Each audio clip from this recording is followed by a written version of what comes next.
Hello, everybody. My name is Benny, and welcome to The Fool's Apprentice. This is my second take in the intro. Today, we are doing our one card tarot study, and I have a special guest today. I have Dawn. Hi, Dawn. How are you doing? Hello. Hi, how are you? I'm doing really well, and I feel so propped in. We're very close in, yes. We're very this it's intimate in this world discussion today. Yeah. I usually use Ecamm, but we had some technical issues, so I went to Riverside, and it's much more cropped, but the picture Mhm. is amazing. Um, Mhm. so for those who don't know who you are, Dawn, and there may be one person out there, can you please introduce yourself? And my name is Dawn Michelle, and I have a tarot YouTube channel, membership, and all that kind of good stuff. It's called Dawn Michelle Tarot, formerly Boho Tarot, which a lot of people know that as I had a Facebook group and all of that kind of good stuff under that name as well. I think I still have a website maybe under that name, but everything is under Dawn Michelle Tarot now, except for my Instagram, which is Dawn Michelle Creates, because it's a hot mess of things. So it's not just tarot. And how long have you been working with the tarot? Oh, geez. I've been working with the tarot like over 2 decades now. So since my early 20s, and it's been a wild ride. You're in Canada, No, I'm in Washington State, actually. Washington State. Okay, So, all yeah, right. Yeah, close to Canada. I will tell you that I'm really glad that you volunteered or were willing to do the world card because it is a card that I really have a hard time like resonating with. Hmm. Went back through my notes and I went back through books and videos, and it's still a card that I struggle with. And so, with your experience, I'm hoping that I'll like get a better understanding and more clarity on this card. Because one of the reasons I'm doing this series is to be able to learn more from other people and get Hmm. different perspectives on. Yeah. I think the thing with the world card, it's so big picture. It is the most big picture card in the entire tarot, in my opinion. Yes. So I think that makes it really difficult to connect with because as humans, in a general sense, we do better with the little picture stuff. Yeah, I would agree. And in fact, I have a correlation that I want to make with a couple of other cards to talk about how big so this card is. Hmm. So, what is your understanding of the world card, the meaning, and how you tend to use it when you do a spread? The world card for me is kind of like the culmination of the journey through self. So I tend to see the major arcana as the journey to kind of embodying the authentic self, for lack of a better way of really articulating that. And for me, the fool and the world both sit outside of that journey. Okay. So I see them as, because I read more numerical, I read the magician through judgment in 2 rows of 10. This is, sorry, my brain's doing picture things. Two Yeah. rows of 10. And then we have the fool on one side coming into that journey and the world on the outside. So they're kind of, in a sense, like portal cards. As we step into the journey as the fool, we come out the other side as the world. And I love that it's most traditional worlds have the laurel wreath, Yes. which to me embodies that portal energy. I've gone through the entire journey of the major arcana at this point, and I've come out the other side. But it's not just a one time experience, right? We can go through the journey many, many times. But I do see it as sort of sitting outside of the kind of fool's journey because to me, it represents the culmination of the journey. You've brought all of those pieces together. You've kind of come through that laurel wreath portal, in a sense, out to the other side of whatever you've learned through that experience. And every time it's a different experience. Yeah, I love that. I never thought of the cards as outside of them, but it makes a lot of sense to me. Because the Hmm. full card is that place where you stand alone before you take that first step into the magician. Hmm. And then it is the world is that when you take that final step outside where Outside. you have finally have completed whatever journey it is that you've been through or have Hmm. decided to go on. So that Yeah. makes a lot of sense to me. That's actually kind of cool. Never thought of Yeah. it. I like when I'm attempting to teach people about tarot, which I'm terrible at, but I like to lay the major arcana out on the table, and I lay the two rows of 10, Huh? and I have the world card on the outside, and I like to physically show the fool moving through the cards because the fool is you during the journey. Right. And it's hard to talk about the world without talking about the fool because I feel like they're bookends. Yeah. Oh my God. That's what my brain was thinking. Oh, they're Yeah. bookends. Yeah. Yeah, they're bookends, which is why when I lay them out, that's why I lay them out that way. There's the fool, then the two rows of 10, and then the world card on the either side. They bookend the major arcana for me and that experience. And so I like to show the fool going through, and when you come out the other side, you're stepping through that laurel wreath, no longer the fool, but the central figure within that card, Yeah. using traditional RWS imagery. So really, the world card is like the ending in the sense that there isn't any more journey. So therefore, you don't have to, you're not in a journey to be associated with any other card. You're not Yeah, like the full partners with each card going through, yeah. but the world does not in any way. You just start brand new journey. Yeah, to me the world represents the culmination of the journey. Okay, It is makes like sense. it I think you could even put it like outside the entire tarot. Because if you look at the major arcana as the and the fool does or the world does represent the end of the major arcana, so to speak, right? So Mhm. if we're looking at the major arcana as the overarching life story and each of the minors and the suits and the lessons learned through those as sort of the mundane, right? Because we like to think of the major arcana as, it's the bigger life lessons, the big picture stuff, and the major arcana is the everyday, it's the mundane, it's the little world, right? Yes. And so you could even set the world, I think, outside the tarot as a whole, because it starts the fool, we start the journey, we go through the major arcana. And the way that I like teach or show people reading tarot is the minors relate to the majors, so they aren't separate in my brain. Hmm. And the suits all relate, and it's one whole thing. It's not, yes, we have a minor arcana, major arcana, but it is one whole tarot. Right. So they all go together. And the world card could exist outside of all of that as coming through the whole experience of learning the tarot. Because if you go through the life lessons of the tarot, one card at a time, you will come out with this big picture energy, this going through an entire shift through the emotional landscape, the mental landscape, the soul or being landscape and the physical landscape, all of those things that go into the minor and major arcana. And you can see the fool or the world representing the fool's journey coming through all of them. That And makes a lot so, of sense. yeah. Uh, because the card that I picked as my favorite card shows the instead of having the zodiac, the Hmm. four zodiacs, it has actually the four elements. It's why I picked this card. Which is So, amazing. which is why I like this idea because which kind of goes to your point of the world card stepping outside because within it it has all of those It has, yeah. experience you've gone through with the whole major arcana. So that makes Hmm. a lot of sense to me. I bet eyes are rolling in the back of people's minds when you talk about the card, world card, the tarot, which I think is great. Yeah. When I look at the card, my basic understanding when I first started was this cycle of life that you would go over and over and Hmm. over. Um, and so I'm having a little bit better understanding of it. Um, Part of the world card that I kind of get a little better is when coming to a realization that you can't exist without the world and the world can't exist without you, that you're Hmm. one with everything. Hmm. And so that helps me. And as as someone who practices Buddhism, the idea of enlightenment kind of Hmm. goes with the world card as well for me because you go through this journey until you Hmm. reach this place of enlightenment. With Hmm. and I actually had an experience, which I relate to the world card is I was doing a long meditation session, and then all of a sudden, I swear this really happened. All of a sudden, I didn't exist and I existed at the same time with everything. And like everything, Hmm.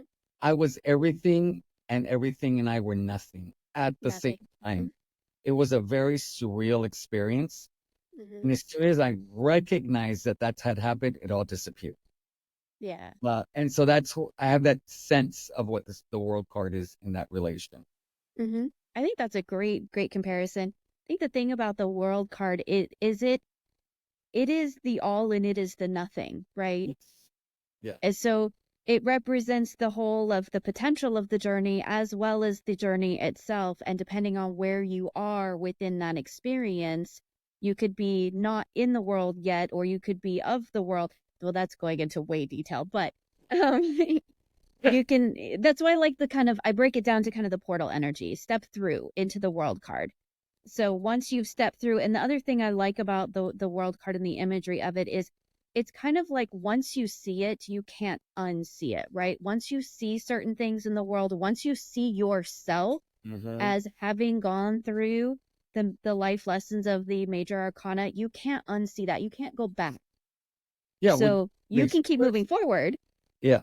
One of the things that I like about that, and I think you can do with this card, is that because of those experiences, you develop wisdom and knowledge and resiliency. Uh, Hmm. so you become this like bigger, better self at the Hmm. end, which you recognize your strengths, your weaknesses, because Hmm. this journey kind of forces you to. Yeah. I do like the also like numerically, if you think of it as being a 21, so Mhm. it is a 2, which would represent the next level of things. So if you're thinking of the major, I'm going to try to break this down and not be super confusing with my numerology. But if you think of the first 10 cards as the first level, and then the next 10 cards is like the second level, there's correlations to that process numerically as well. But if you're coming through to the world card, you're at that second level with a new understanding. So that 2 plus that 1, and then numerology, the 2 and the 1, you come together and you've got the 3, and that's new growth, right? So numerologically, it makes sense too that it's the growth that's learned once you've gone through one stage of development. So you're at the next stage now. Yes. Okay. That makes sense to me. Hopefully, okay, hopefully that makes sense. Sometimes the numerology throws people. Know a lot about numerology. I'm not there yet, but Hmm. it was very easy to follow because I have some Okay. basic understanding of Yeah. numerology. Now, I'm curious because I don't know if I'm wrong or right. So the wheel and the universe have all this, like the four symbols of Hmm. zodiac. Is it, are they similar in the sense of what goes up must come down and vice versa? I would think so. I mean, the world is the it's circular. We often see that laurel wreath or that circle or that wheel Mhm. pattern. Because if you think of it as being the wheel, it is the turning of the wheel, but again, like I was talking about, at that next level. So if the 10, the is being the middle point, you come around the wheel and you're back up to the beginning, that world would be you're back at the top again, but of course it's going to keep turning. So again, you're at that higher understanding of Okay. it. So I think it's similar to the wheel in that it's very cyclical. It continues to keep growing and changing, and I think that's why we see a lot of that sort of um wheel circle imagery on the world card. And we often see it as the laurel wreath because that represents victory, right? So we've come through. It's still a circle, it's still a wheel. It's like the Ouroboros, right? There's no end, there's no beginning. But we have that imagery of the laurel wreath. So it's the understanding that there's been a victory, there's been growth that's happened through this experience. It's not just a wheel that's going to throw you for a loop, right? Okay. Oh, that sense of accomplishment. You've reached this Yeah. milestone in life. Okay. That makes complete sense. All right. So, symbology. You ready? Do Yeah. you use a lot of the symbology? I have my own after reading tarot for so many years, I have my own sort of weird little perspective on things, but like I Okay. have studied it. Yeah. Because you brought up the laurel wreath and yes, Hmm. and accomplishment, Yeah. triumph. So Yeah. I get that. And it's so Hmm. funny. I'm gonna show my favorite card because you brought the Ouroboros up. Mm-hmm. So that's one of the reasons I like this particular card for two reasons. Ouroboros, uh, Mm-hmm.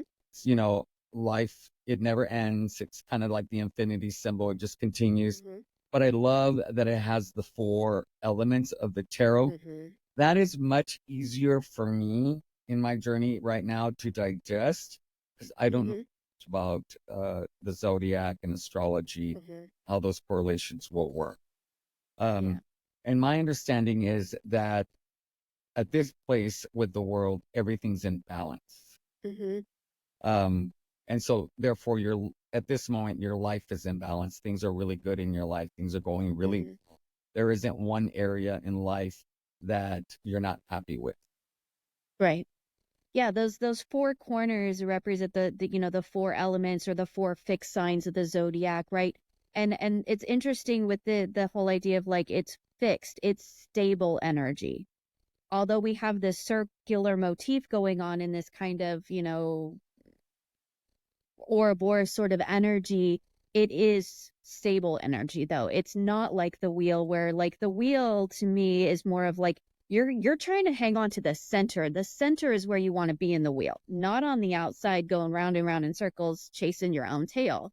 And in that card where you see the Ouroboros, the figure is in the center. Okay. So the Ouroboros is chasing its own tail round and round in circles, but the figure is centered. The figure is stable.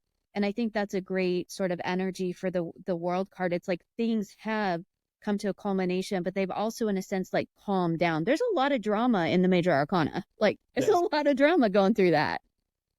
Very So go once ahead. you finally get through that, like it's more stable, it's more centered. Things are in balance, and I feel like it's a great interestingly enough grounding energy, even though a lot of times it's depicted sort of out. And like the one I pulled from the tabletop tarot, like she's kind of like in the my camera's gonna get mad, but she looks like she's kind of like in the sky, right? She's like Mhm. above it all. Yeah. But there is, I think, with the greenery and her flowing dress going downwards like to earth, it's that idea of being grounded into that energy too. You're still attached from it. You're seeing it from a bigger perspective, and you're seeing it from that big picture energy of like, I went through all of this, I did all these things. I'm not in the moment anymore. I'm above it.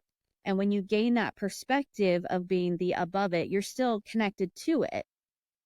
But you've gained that idea of I can see now for better or worse, the difference, the challenges that I've come through and the things that I've done throughout this experience of the major arcana. There's a lot So I more. like cards like that could kind of connect it back down. It's like a very grounded self-confidence, being Hmm. comfortable in your own skin. Hmm. Let Which a lot of times I think it's important to note that a lot of times in the world card the figure is naked. Right, that's what I was gonna bring up. That Yes. these women Yeah. are naked, and these that's Hmm. it triggered my thought about really Yeah. being like you know who you are, you know your Yeah. place in the world, you know what you are able to offer, you know what you don't are not able to Hmm. offer, and just being very comfortable with like all your strengths and shortcomings because Hmm. you have a place in this world that makes sense. You know, Hmm. um, Yeah. okay, you are getting my brain like Oh, work. good. Want to hear want another little perspective? So this is an interesting one. If you think about the figure in the center as being you and you're being authentically yourself, the other thing that we can think of is this circle, laurel wreath, or Boris energy creates boundary. It creates Oh, boundary. So when you get to the world part of yourself, you are able to create those boundaries that keep you safe, but keep you supported in being your authentic self. That's often a thing I pull into with the world card. If I'm working with it from a very personal growth perspective, often when I see the world card, I'm like, okay, boundaries are really important right now oh my gosh. because I need to protect my sense of self. I love that a lot. And that makes, That's not in any tarot books that I'm aware of, but well, that's just a thing that's well, I've it makes sense kind of because cultivated over the years. if you know who you are and you know your Mhm. place in the world, it's very easy to know where your boundaries lie. Mhm. It's easier to say no, Yes. you know? And it's Yes. easier to walk away because you got that self-confidence to know that Hmm. I don't need that if it's going to violate my boundaries. So that makes a lot of Yeah. sense. Yeah. Oh, that And you is have so that cool. perspective of that being above, right? You've got that perspective of who you are on a personal level, and so you can better understand what is good for you versus what isn't. That's that old saying. It's like one of my favorites. If it works for you, use it. If it doesn't, like, leave it behind. Like, Oh, that's yeah. okay. Like, That like in 12-step meetings, people will say, AA is like a buffet. You put what you need on your plate and you leave the hmm rest behind. So yeah, yep. actually really. Yeah. So how do you see uh do I remember correctly you don't do reversals? I have done reversals in my past with my tarot practice. I don't currently use reversals, and I haven't for probably about a decade. Okay. And so how would you say you see this as a reversal? So generally, if I'm working with reversals, which on a very rare occasion I will, but if I'm working with reversals, to me, it generally indicates a blockage. Hmm. So it's not necessarily the reversed meaning of the card for me, which is traditionally how there's a lot of there's a lot of debate about what a reversal means in Yeah. tarot books across, right? We get a pretty succinct understanding of what cards mean in their upright position, but when it comes to reversals, like, the books are all over the place.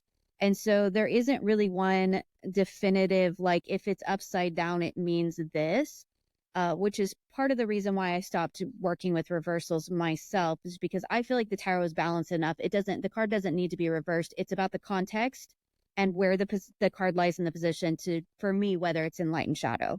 Yeah.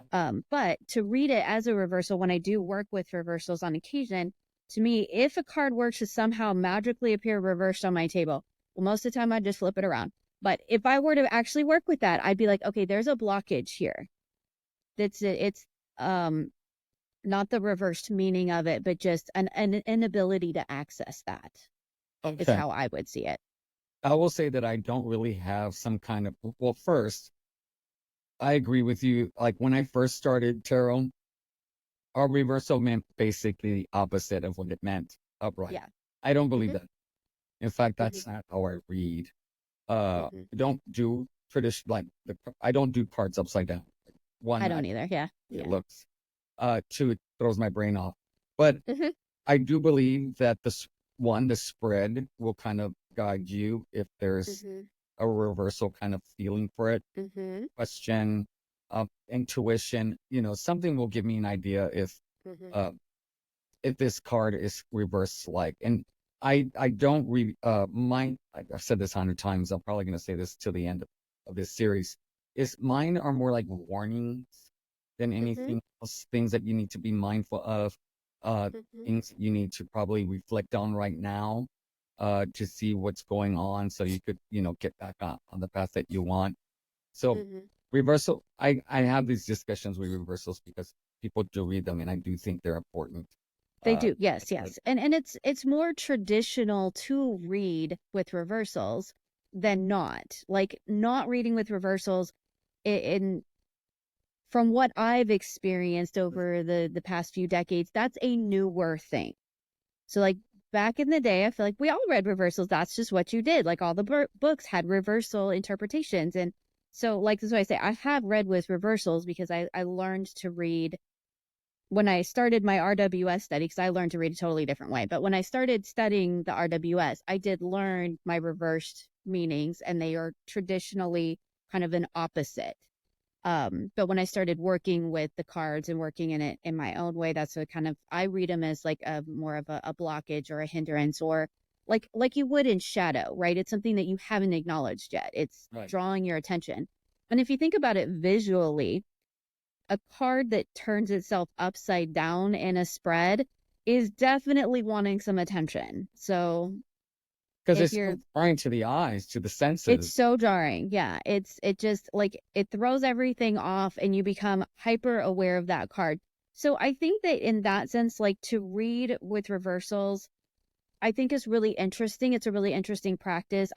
Dabble with it here and there, depending on what I'm doing, because that visual kind of jolts you out of your thing. If you are feeling very locked into your way of reading. And if you're feeling like you're pulling cards and it is just like repetitive and, it's become habitual and you're just going through the motions, shuffle half your deck reversed. That will because the visual of having a card show up the wrong way on the table is generally for a lot of us enough to kind of jolt you out of, okay, like sleepy time tarot mode. You know what I mean? When you like, Actually, a great tip. and when you're like just reading, you're just like, I'm just pulling cards because I feel like I need to shuffle and pull cards today, but you're not like actually super engaged with it. In the reading. Yeah, it's Yeah. just routine. It's what I do. Yeah. Or a comfort thing. Like I do it a lot for comfort. Like it's a comfort thing. To shuffle a deck is very comforting to me. And then I'll pull 3 cards. But I'm so in the like mundane of it that if I want to shake things up, shuffling in reversals. But then my brain goes crazy and I have to put them all back right at the end of the reading. I can't tell you when I shuffle the deck, and a card comes up upside down. I don't like it. It really just like, oh, Mhm. why is it reverse? Yeah. I won't do reversals. And so Yeah. I'm okay. So I should pay attention, but I refuse. I just put it back in the Yeah, deck. I usually just flip it around the right way because 9 times out of 10, if a card for me ends up reversed on my table, it's because I was not paying attention while I was shuffling. So Mm. for me, that's actually more of an indication of where my mindset is because I try to shuffle mindfully, not mindlessly. And Yeah. those are two very different things. When I'm doing a reading, sometimes I do shuffle and it's like a fidget tool. I pick up a deck, I shuffle, and I'm just fidgeting with it. But if I'm doing an actual reading, I want to be shuffling very mindfully because I want to be thinking about the question. I want to be thinking about why am I here? Why am I doing this? Why this deck? Why this reading? And if I get a card that ends up wonky on my table, that to me is more of an indication of were you really paying attention when you were shuffling? Because somehow that card got flipped around because I am pretty particular about making sure my cards are all upright when they go back into my box or the bag or whatever. Like I'm a Yeah. little bit crazy about it. You, you said something that I thought was really interesting, and I'm gonna actually start contemplating is why this deck? Why Never, this deck? Hmm. never. I am drawn to a deck to use, and I'll use Hmm. it. Never have I asked why this deck while I'm Yeah. shuffling and stuff. So I'm gonna use that and see what Oh, comes up. absolutely. It's really interesting. And if you have the opportunity and the time and your journal, not journaler, not everybody is, and that's totally valid. But to think about and then to reflect on you're asking yourself that question at the beginning, why this deck? But then to reflect on specifically after the reading, why this deck? Why, how did that, like that deck that you chose for that reading for that purpose, did it do something that would have been different had you picked a different deck? Because I'm a firm believer that all decks are different. Like they can be RWS clones, but they're all different, in my Well, they all opinion. have a different feel. Like, Mm-hmm. if you just look at the color psychology of color, Mm-hmm. all these colors that like these two cards right here, these colors are very, very different, and they all have a Mm-hmm. psychological impact if you just Mm-hmm. look at color. And Mm-hmm. so, yes, I completely agree that they're very different, they're very individual, and that they can give different nuance in readings, or Mm-hmm. probably a very drastic, different kind of reading. So, Yeah, they um, really can. yeah. Um, I feel like I've learned a lot, like a lot. So, Oh, good. I'm glad. yeah. I was like, I'm terrible at teaching tarot. I don't know why people ask me. Oh, John, this was really, really wonderful. This is exactly why I wanted to do this. It Mhm. The goal is to meet a whole bunch of people, but also to really learn. Yeah. Also, keep me accountable in learning the cards because I have to be prepared to see all of you and have a discussion. So I'd Hmm. like to learn that, maybe I know a little bit more than I thought I did. Give me some credit, but you Yeah, really can absolutely. do a lot, like boundaries. Um, I thought that was really great. Um, Seeing the cards outside of the major arcana, that's really Hmm. some. So, of course, I'll be going back and watching and taking notes. Hmm. Great. I'm glad it was helpful. Yeah, thank you so much for coming. I really appreciate it. Oh, thank you so much for having me. It was wonderful. Yeah. I always get to enjoy hanging out with you. Very much. I love it. I love it. It's great. Mhm. Well, everybody, thank you so much for coming by and spending some time with us. Until next time, my name is Benny, and I am the Fool's Apprentice. Bye, Dawn. Bye, everybody. Bye.